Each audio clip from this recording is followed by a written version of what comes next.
தமிழக சட்டப்பேரவை வரும் 22 அல்லது 23ஆம் தேதியில் கூட வாய்ப்புள்ளதாக தகவல் வெளியாகியுள்ளது. ஆர்கே நகர் இடைத்தேர்தலில் வெற்றி பெற்ற தமிழக முதலமைச்சர் ஜெயலலிதா கடந்த 4ஆம் தேதி சட்டமன்ற உறுப்பினராக பதவியேற்றார். அதனைத் தொடர்ந்து 10 நாட்களாக தலைமைச் செயலகம் செல்லாமல் இருந்த அவர் நேற்று தலைமைச் செயலகம் சென்றார்.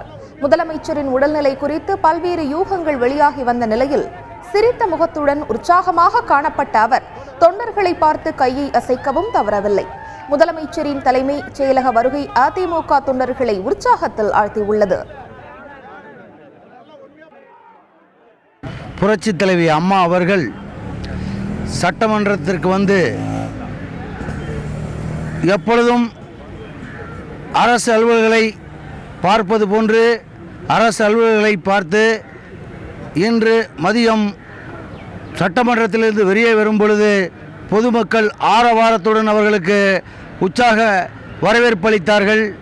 புரட்சித் தலைவி அம்மா அவர்கள் தொண்டர்களையும் மற்றும் புகைப்படக்காரர்களையும் கண்டு கையசைத்து புன்முறுவலோடு சட்டமன்றத்திலிருந்து அவர்களுடைய இல்லத்திற்கு சென்றார்கள். புரட்சித் தலைவி அவர்கள் இன்முகத்தோடு மக்களுடைய பணியை தொடர்ந்து ஆற்றிக் கொண்டிருக்கிறார்கள் என்பதிலே எந்தவிதமான ஐயப்பாடும் இல்லை. டாக்டர் புரட்சித் தலைவி அம்மா, டாக்டர் புரட்சித் தலைவி அம்மா, டாக்டர் புரட்சித் தலைவி அம்மா.